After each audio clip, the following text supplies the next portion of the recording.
Assalamualaikum warahmatullahi wabarakatuh.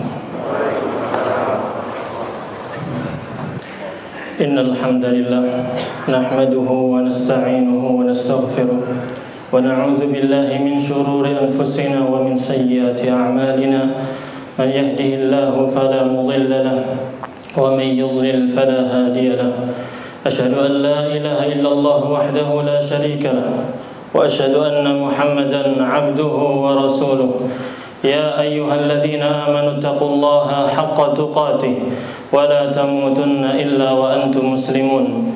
Ya ayyuhan nasu taqu rabbakum alladzi khalaqakum min nafsin wahidah wa khalaqa minha zawjaha wa batha minhuma rijalan katsiran wa nisaa wattaqullaha alladzi tasaaluna bihi wal arham innallaha kana 'alaykum raqiba. Ya ayyuhalladzina amanu taqullaha wa qulu qawlan sadida yuslih lakum a'malakum wa yaghfir lakum dhunubakum wa man yuti'illaha wa rasulahu faqad فاز فوزا عظيما.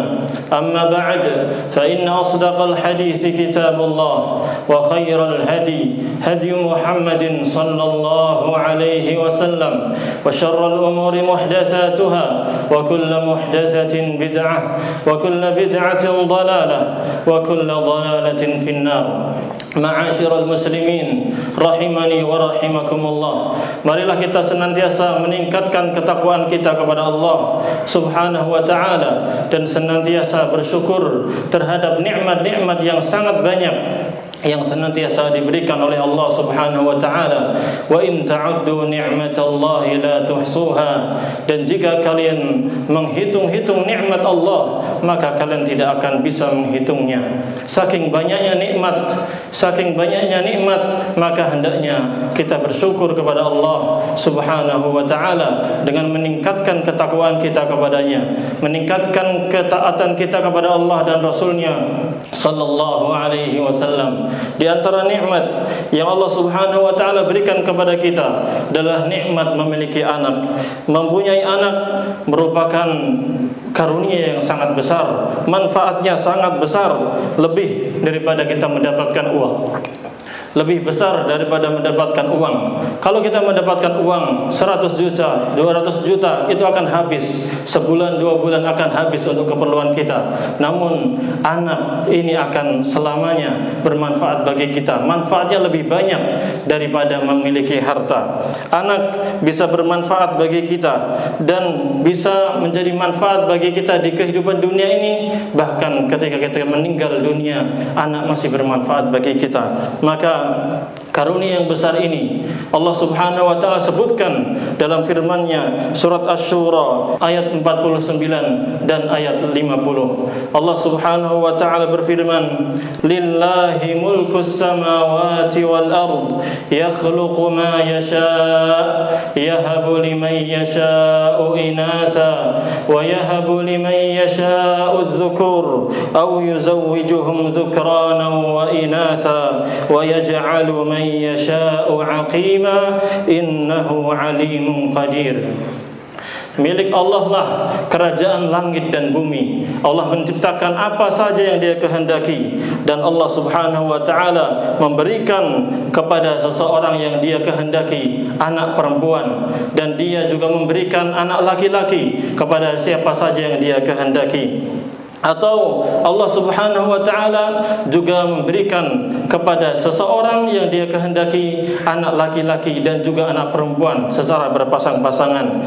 Dan Allah Subhanahu wa ta'ala menjadikan siapa saja yang Dia kehendaki menjadi orang yang mandul, yang tidak memiliki anak. Sesungguhnya Allah Maha mengetahui lagi Maha kuasa. Ma'asyiral muslimin rahimani wa rahimakumullah. Dalam dua ayat yang sangat mulia ini, Allah Subhanahu wa ta'ala mengabarkan bahwa kerajaan langit dan bumi ini adalah milik Allah Subhanahu wa ta'ala. Lillahi mulkus samawati wal ard. Allah lah yang memiliki kerajaan langit dan bumi ini. Semua yang ada di langit dan di bumi ini adalah milik Allah Subhanahu wa ta'ala. Yakhluqu ma yasha. Allah Subhanahu wa ta'ala menciptakan apa saja yang Dia kehendaki. termasuk yang diciptakan oleh Allah Subhanahu wa taala adalah anak-anak kita. Anak-anak kita baik laki-laki ataupun yang perempuan. Allah Subhanahu wa taala yang menciptakan mereka, bukan kita yang menciptakan. Adapun kita sebagai suami, kita menikah dengan istri kita, ini hanyalah sebab, hanyalah perantara, namun yang menciptakan adalah Allah Subhanahu wa taala. Oleh karena itu, kita sendiri tidak bisa menentukan apakah kita punya anak atau tidak. Kita juga tidak bisa menentukan apakah anak kita laki-laki semua atau perempuan semua, atau ada laki ada perempuan. Dan kita juga tidak bisa memprediksi apakah anak kita sama seperti ayah kita, sama seperti kita sebagai ayah, atau sama seperti ibunya. Kita juga tidak bisa menentukan apakah anak kita hitam atau putih. Oleh karena itu semua menunjukkan bahwasanya Allah lah yang mengatur itu semuanya, yang menciptakan itu semuanya. Allah Subhanahu wa taala berfirman, "Huwallazi yusawwirukum fil arhami kaifa yasha, la ilaha illa huwal azizul hakim." Dialah Allah yang membentuk kamu dalam rahim sebagaimana yang Dia kehendaki. Tidak ada Tuhan yang berhak disembah dengan benar kecuali Allah Subhanahu wa taala. Dialah yang Maha Perkasa lagi Maha Bijaksana. Kemudian dalam ayat ini Imam Al-Baghawi rahimahullahu taala menjelaskan bahwasanya yakni Allah Subhanahu wa taala menciptakan laki-laki dan perempuan. Ada yang putih, ada yang hitam, ada yang bagus rupanya, ada yang buruk rupanya, ada yang sempurna, ada yang kurang. Semua itu Allah Subhanahu wa taala yang mengaturnya. Allah Subhanahu wa taala juga berfirman, "Wa min ayatihi khalqus samawati wal ard wa ikhtilafu alsinatikum wa alwanikum. Inna fi dzalika laayatin lil alamin." Dan di antara tanda-tanda kebesaran dan kekuasaan Allah adalah adanya penciptaan langit dan bumi, perbedaan bahasa dan warna. Yakni kita melihat adanya bahasa yang berbeda-beda dari daerah ke daerah, negara ke negara, semuanya berbeda-beda, dan juga warna kulit mereka pun berbeda-beda. Ini merupakan tanda-tanda kekuasaan Allah. Inna fi dzalika laayatin lil alimin. Sesungguhnya yang demikian itu terdapat tanda-tanda kebesaran Allah bagi orang-orang yang berilmu. Dalam surat Asy-Syura tadi Allah Subhanahu wa taala setelah menjelaskan bahwa Dialah yang menciptakan apa saja yang Dia kehendakinya, termasuk menciptakan anak kita, maka Allah Subhanahu wa taala menjelaskan bahwa anak itu adalah anugerah dan pemberian dari Allah Subhanahu wa taala kepada hamba-hambanya yang Dia kehendaki. Allah Subhanahu wa taala berfirman, "Yahabu liman yasha'u inatha." Allah lah yang memberikan anak perempuan kepada siapa saja yang Dia kehendaki. Yakni Allah Subhanahu wa taala memberikan kepada seorang yang Dia kehendaki anaknya perempuan semuanya. Tidak ada yang laki-laki sama sekali. Sini di antara contohnya adalah Nabi Lut alaihi salatu wassalam. Beliau memiliki anak hanya perempuan semuanya, tidak ada laki-lakinya. Kemudian Allah berfirman, "Wa yahabu liman yasha'u dzukur." Dan Allah Subhanahu wa taala memberikan anak laki-laki kepada siapa saja yang Dia kehendaki. Yani Allah Subhanahu wa taala memberikan kepada satu orang atau seseorang anak yang laki-laki, tidak ada yang perempuan. Ini sebagaimana Nabi Ibrahim alaihi salatu wassalam memiliki anak laki-laki saja. Di antaranya adalah Nabi Ismail dan juga Nabi Ishaq. Dan Allah Subhanahu wa taala berfirman, "Au yuzawwijuhum dzukrana wa inatha." Atau Dia menganugerahkan karunia keturunan kepada seseorang laki-laki dan perempuan. Yakni Allah Subhanahu wa taala menganugerahkan kepada dia anak laki-laki dan perempuan berpasang-pasangan. Dia memiliki anak laki-laki dan juga memiliki anak perempuan. Sebagaimana Nabi Muhammad SAW memiliki anak laki-laki, di antaranya bernama Ibrahim, dan juga anak perempuan yang bernama Fatimah. Ma'asyiral muslimin rahimani wa rahimakumullah. Namun di antara hamba-hamba Allah ada yang Allah Subhanahu wa taala jadikan mereka mandul. Wa yaj'alu man yasha'u 'aqima. Dan Allah Subhanahu wa taala menjadikan mandul siapa saja yang Dia kehendaki. yakni Allah Subhanahu wa taala menjadikan dia tidak memiliki anak, tidak bisa memiliki anak. Ini seperti Nabi Yahya alaihi salam. Beliau tidak memiliki anak sama sekali. Kemudian Allah Subhanahu wa taala menutup ayat tadi dengan firman-Nya, innahu alimun qadir. Sesungguhnya Allah Subhanahu wa taala Maha mengetahui. Allah Subhanahu wa taala Maha mengetahui segala sesuatu, dan Dia mengetahui mana yang lebih tepat bagi hambanya. Apakah hamba tersebut memiliki anak laki-laki semua, atau perempuan semua, atau laki-laki atau perempuan, atau juga dia hanya memiliki istri saja, tidak memiliki anak. Maka Allah Subhanahu wa taala Maha mengetahui, dan tentunya semuanya itu ada hikmah yang sangat besar yang Allah Subhanahu wa taala ketahui. Allah Subhanahu wa taala juga memiliki sifat qadir, Maha kuasa, yakni mampu melakukan segala yang Dia kehendaki. Bahkan seandainya dokter sudah memvonis fulan mandul, maka kalau dia meminta kepada Allah Subhanahu wa taala, pasti Allah mampu untuk menjadikannya memiliki anak. Maka dari ini kita mendapatkan penjelasan yang sangat jelas, yang sangat gamblang dari firman Allah Subhanahu wa taala yang menjelaskan kepada kita bahwa anak adalah anugerah dan pemberian dari Allah Subhanahu wa taala. Oleh karena itu, apabila Allah Subhanahu wa taala memberikan kepada kita anak, maka marilah kita bersyukur kepada Allah Subhanahu wa taala, sebagaimana Nabi Ibrahim alaihi salatu wassalam, ketika Allah Subhanahu wa taala berikan kepadanya keturunan Nabi Ismail dan Ishaq, beliau pun mengatakan, alhamdulillahilladzi wahaba li 'alal kibari Ismail wa Ishaq, inna rabbi lasami'ud du'a. Segala puji bagi Allah yang telah menganugerahkan kepadaku di hari tuaku ini, yaitu seorang anak yang bernama Ismail dan Ishaq. Sesungguhnya Tuhanku benar-benar Maha mendengar memperkenankan doa. Namun, ma'asyiral muslimin rahimani wa rahimakumullah, apabila di antara kita ada yang masih belum memiliki anak, sejak dia menikah sampai sekarang masih belum memiliki anak, maka janganlah berputus asa kepada rahmat Allah Subhanahu wa taala. La taqnatu min rahmatillah. Janganlah kalian berputus asa dari rahmat Allah Subhanahu wa taala. Banyaklah berdoa, meminta kepada Allah Subhanahu wa taala. Allah Azza wa Jalla telah memberikan anak kepada Nabi Ibrahim di usia yang tua dari perantaranya istrinya yang bernama Hajar, dan bahkan istri pertama beliau yang bernama Sarah juga Allah Subhanahu wa taala berikan anak, padahal awalnya beliau adalah wanita yang mandul. Namun Nabi Ibrahim alaihi salatu wassalam tetap meminta kepada Allah, sehingga Allah Subhanahu wa taala karuniakan kepada beliau seorang anak, meskipun secara logika sudah tidak masuk akal. Beliau sudah tua, istrinya sudah tua, apalagi salah satu istrinya sudah mandul, divonis tidak bisa memiliki anak. Namun ketika Allah Subhanahu wa taala berkehendak, maka itu semua akan terjadi. Apabila Allah Subhanahu wa taala sudah mengucapkan kun, jadilah, maka pasti akan jadi. Dan Nabi Ibrahim alaihi salatu wassalam berdoa kepada Allah, Rabbi habli minas salihin. Ya Allah, ya Tuhanku, berilah aku karunia anak-anak yang saleh. Maka Allah Subhanahu wa taala pun kabulkan doa beliau, dan Allah Subhanahu wa taala berikan kepada beliau Nabi Ishaq dan juga Nabi Ismail. Demikian pula Nabi Zakaria, beliau tidak putus asa. Beliau tetap meminta keturunan yang baik, meskipun beliau sudah tua renta, sudah beruban, sudah lemah tulangnya, dan istri beliau pun mandul, tidak bisa memiliki anak secara hukum manusia. Namun Allah Subhanahu wa taala menyebutkan Nabi Zakaria tetap berdoa kepada Allah Subhanahu wa taala, maka Allah pun mengabulkan doa beliau. Allah Subhanahu wa taala berfirman, hunalika da'a Zakaria rabbah. Di sanalah Zakaria berdoa kepada Tuhannya. Qala rabbi habli min ladunka dzurriyyatan thayyibah.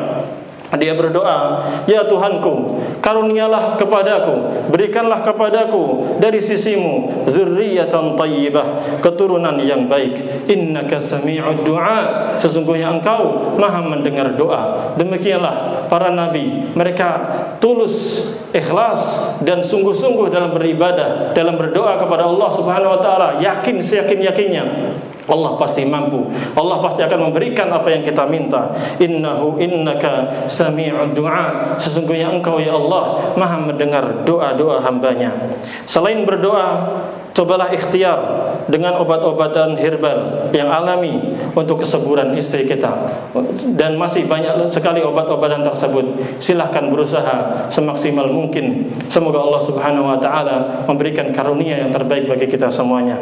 Namun, ma'asyiral muslimin rahimani wa rahimakumullah, seandainya dari istri kita belum juga dikaruniakan seorang anak, maka cobalah berikhtiar untuk menikah lagi, mencari istri yang kedua yang subur dan salihah tanpa menceraikan yang pertama. Berpoligamilah dengan cara yang adil tanpa menzalimi istri pertamanya. Semoga dengan itu Allah Subhanahu wa taala memberikan anak keturunan kepada Anda, dan tidak menutup kemungkinan hal itu akan menjadi pemicu bagi istri yang pertama untuk memiliki anak, sebagaimana yang terjadi pada istri Nabi Ibrahim yang bernama Sarah. Beliau adalah wanita yang mandul, belum dikarunia anak oleh Allah Subhanahu wa taala. Lalu Nabi Ibrahim pun menikahi Hajar, istri keduanya, lalu memiliki anak yang bernama Ismail. Dan setelah itu Allah Subhanahu wa taala berikan hadiah kepada Sarah seorang anak yang bernama Nabi Ishaq alaihi salam. Walhamdulillah, ini adalah merupakan karunia dari Allah Subhanahu wa taala kepada kita. Allah Subhanahu wa taala mensyariatkan poligami kepada kita karena memiliki banyak manfaat dan faedahnya. Di antara indahnya poligami adalah seperti ini. Ketika istri pertama mungkin belum bisa melahirkan anak, maka kita bisa menikahi dengan istri yang kedua, ketiga, dan keempat. Maksimal adalah 4. Inilah di antara indahnya poligami. Dengannya kita memiliki solusi dan mendapatkan anak keturunan.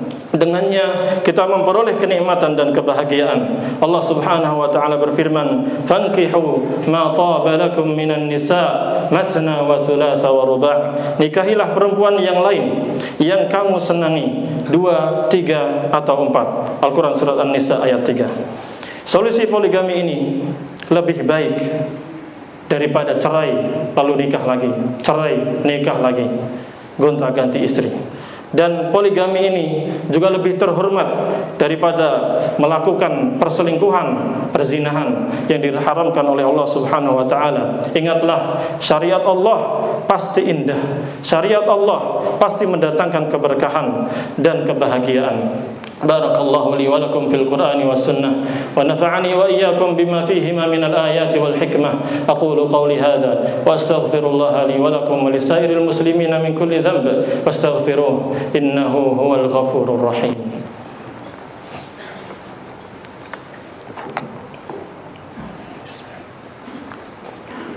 Alhamdulillah alladzi hadana li hadha wa ma kunna linahtadiya laula an hadana Allah. Wa sallallahu wa sallama ala nabiyyina Muhammad wa ala alihi wa ashabihi wa man ittaba'ahum bi ihsanin ila yaumiddin. Amma ba'd. Kaum muslimin yang dirahmati Allah Subhanahu wa taala, Nabi kita yang tercinta, Nabi Muhammad sallallahu alaihi wasallam memerintahkan kita, menyuruh kepada kita untuk menikahi wanita yang penyayang dan subur. Beliau alaihi salatu wassalam bersabda, "Tazawwajul wadudal walud, fa inni mukatsirun bikumul umam." Nikahilah wanita-wanita yang penyayang dan subur, yakni banyak keturunannya, karena aku akan berbangga kepada umat-umat yang lain dengan banyaknya jumlah kalian. Hadis ini hasan, diriwayatkan oleh Imam Abu Dawud rahimahullah taala. Ma'asyiral muslimin rahimani wa rahimakumullah, manfaat memiliki banyak anak ini sangat luar biasa. Di antaranya adalah yang disebutkan oleh guru kita Ustaz Yazid bin Abdul Qadir Jawaz hafizahullah taala dalam kitab beliau yang berjudul Panduan Keluarga Sakinah. Beliau menjelaskan beberapa manfaat memiliki banyak anak. Yang pertama, mendapatkan karunia yang sangat besar yang lebih tinggi nilainya daripada harta. Anak lebih tinggi nilainya daripada harta. Yang kedua, menjadi buah hati yang menyejukkan pandangan, qurrata a'yun, sebagaimana yang kita minta kepada Allah Subhanahu wa taala, Rabbana hab lana min azwajina wa dzurriyyatina qurrata a'yun waj'alna lil muttaqina imama. Ya Allah, ya Tuhan kami, berikanlah kepada kami istri-istri dan anak-anak yang menyejukkan pandangan kami, dan jadikanlah kami pemimpin bagi orang-orang yang bertakwa. Yang kedua, sarana untuk memperoleh ganjaran dari sisi Allah Subhanahu wa taala. Semakin banyak anak kita, maka semakin banyak ilmu yang kita sampaikan kepada mereka. Ilmu yang kita sampaikan kepada mereka, mereka amalkan, maka semuanya itu akan kembali pahalanya kepada kita semuanya. Yang keempat, di dunia mereka bisa tolong menolong dalam kebajikan, dan ini terlihat ketika kita melihat keluarga yang anaknya banyak, maka mereka akan saling tolong menolong, baik dalam urusan agama ataupun urusan akhirat, ataupun untuk berbakti kepada kedua orang tuanya di saat dia tua renta. Yang kelima, dapat membantu meringankan beban orang tua. Naam, ini sebuah kebenaran. Kalau anak kita banyak, maka ketika kita sudah tua nanti, mereka akan membantu kita, kehidupan kita, baik masalah ekonomi ataupun masalah yang lainnya. Mereka akan saling tolong menolong untuk berbakti kepada kita. Yang keenam, doa mereka menjadi amal yang bermanfaat ketika kedua orang tuanya tidak bisa beramal lagi, yakni ketika keduanya sudah meninggal dunia. Ketika kita sudah meninggal dunia, maka terputuslah semua amalnya kecuali 3. Di antaranya adalah anak soleh yang senantiasa mendoakan kedua orang tuanya. Maka ketika kita mendapatkan 1 anak soleh saja, maka itu luar biasa. Bagaimana kalau anak kita lebih dari 10? Maka itu tentunya manfaatnya akan lebih besar. Kita ini banyak dosa, kita banyak bermaksiat, kita kurang dalam beribadah kepada Allah, maka kita butuh bantuan dari anak-anak kita yang kita didik terus dengan kesabaran agar mereka menjadi generasi yang soleh dan solihah. Yang ketujuh, jika salah satunya ditakdirkan meninggal dunia ketika anak masih kecil atau belum baligh, insya Allah dia menjadi syafaat penghalang masuknya seseorang ke dalam neraka bagi kedua orang tuanya di akhirat kelak. Yang kedelapan, anak akan menjadi hijab pembatas antara dirinya dan api neraka, manakala orang tuanya mampu mendidik anak tersebut menjadi anak-anak yang soleh dan solihah. Yang kesembilan, menjadi salah satu sebab kemenangan kaum muslimin ketika berjihad di jalan Allah diserukan, maka ketika itu jumlah kaum muslimin semakin banyak, kekuatan semakin banyak, maka kemenangan dengan izin Allah Subhanahu wa taala akan ada di hadapan kita. Maka dengan memperbanyak anak, itu artinya memperbanyak jumlah kaum muslimin, memperbanyak orang-orang saleh yang memakmurkan dunia ini, sehingga sedikitlah jumlah orang-orang kafir dan orang-orang yang banyak berbuat dosa. Yang ke-10, membuat Rasulullah SAW berbangga pada hari kiamat dengan sebab jumlahnya umatnya yang begitu banyak. Tentunya kita sangat suka apabila Rasulullah SAW bangga, karena kita juga cinta kepada Rasulullah SAW. Maka dengan kita memperbanyak anak-anak kita, kita didik menjadi orang-orang muslim yang taat kepada Allah dan Rasulnya, maka Nabi SAW membanggakan mereka di hadapan umat-umat yang lain. Ma'asyiral muslimin rahimani wa rahimakumullah. Namun sangat disayangkan, sebagian manusia tidak mau memiliki banyak anak. Mereka membatasi anak mereka dengan jumlah-jumlah tertentu yang sangat sedikit sekali, karena mereka khawatir rizki, khawatir kehabisan harta untuk menafkahi mereka. Padahal Allah Subhanahu wa taala telah menjamin rizki setiap hambanya. Setiap orang yang lahir sudah dijamin oleh Allah Subhanahu wa taala rizkinya, ajalnya, bahagia atau tidaknya sudah Allah Subhanahu wa taala tentukan. Namun sebagian manusia memiliki keimanan yang sangat lemah terhadap keyakinan ini, terhadap akidah ini, sehingga mereka takut memiliki anak banyak, sehingga mereka membatasi jumlah anak mereka. Padahal Allah Subhanahu wa taala berfirman, "Wala taqtulu auladakum min imlaq, nahnu narzuqukum wa iyyahum." Dan janganlah kalian membunuh anak-anak kalian karena kemiskinanmu. Allah Subhanahu wa taala berfirman, "Nahnu narzuqukum wa iyyahum." Kami yang akan memberikan rezeki kepada kalian wahai ayah, wahai ibu, dan juga kami akan memberikan rizki kepada mereka, anak-anak kalian itu. Al-Quran surat Al-An'am ayat 151. Dalam ayat yang lain, Allah Subhanahu wa taala mendahulukan penyebutan anak-anak itu dibandingkan ayahnya. Allah Subhanahu wa taala berfirman, "Wala taqtulu auladakum khasyata imlaq, nahnu narzuquhum wa iyyakum, inna qatlahum kana khita'an kabira." Janganlah kalian membunuh anak-anak kalian karena takut miskin, takut fakir. Nahnu narzuquhum wa iyyakum. Kami yang akan memberikan rizki kepada mereka. Kami yang jamin anak-anak kalian. Rizki anak-anak kalian kami yang menanggungnya. Dan juga rizki kalian, wahai ayah, wahai ibu. Inna qatlahum kana khit'an kabira. Sesungguhnya membunuh anak-anak itu adalah suatu dosa yang besar. Nabi SAW bersabda, menjelaskan kepada kita bahwasanya rizki kita sudah ditetapkan oleh Allah Subhanahu wa taala. Tinggal kita cara mencari rizkinya, cari jalan-jalan yang halal. Jangan sampai menempuh jalan-jalan yang haram. Meskipun kita butuh, meskipun kita sangat membutuhkan harta tersebut, cobalah untuk mencari jalan-jalan yang halal, tinggalkan cara-cara yang haram. Nabi SAW bersabda, "Ayyuhan nas, ittaqullah, wahai manusia, bertakwalah kalian kepada Allah, wa ajmilu fit talab, dan baguskanlah dalam mencari nafkah. Fa inna nafsan lan tamuta hatta tastawfiya rizqaha." Karena sesungguhnya setiap manusia tidak akan mati sampai dia benar-benar telah mengenyam seluruh rizkinya. Selama dia masih hidup, maka jatah rizkinya pasti Allah Subhanahu wa taala akan jamin kepadanya. Nabi SAW bersabda, "Wa in atta'a anha," walaupun rizki itu datang terlambat kepada kalian, "fattaqullah wa ajmilu fit talab," maka bertakwalah kalian kepada Allah dan tempuhlah jalan yang baik dalam mencari rizki. "Khudhu ma halla wa da'u ma haruma."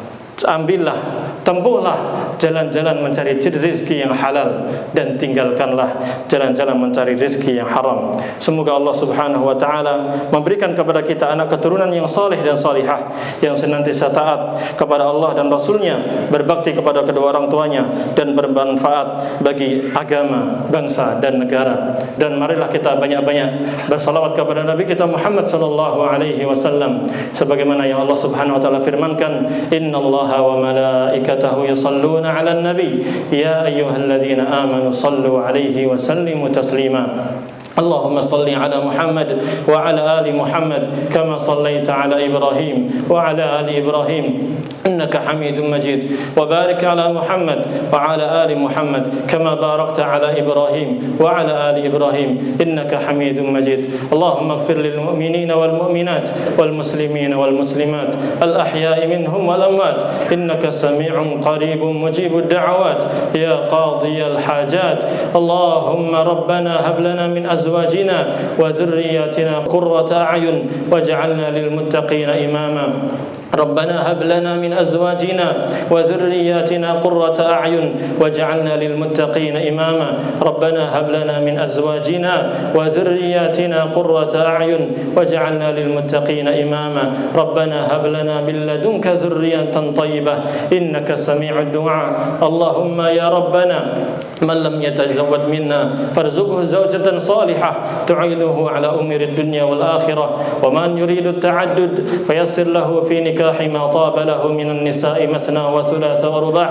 اللهم ارزقنا ذرية طيبة برحمتك يا أرحم الراحمين. ربنا آتنا في الدنيا حسنة وفي الآخرة حسنة وقنا عذاب النار. وصلى اللهم وسلم على نبينا محمد وعلى آله وصحبه أجمعين والحمد لله رب العالمين.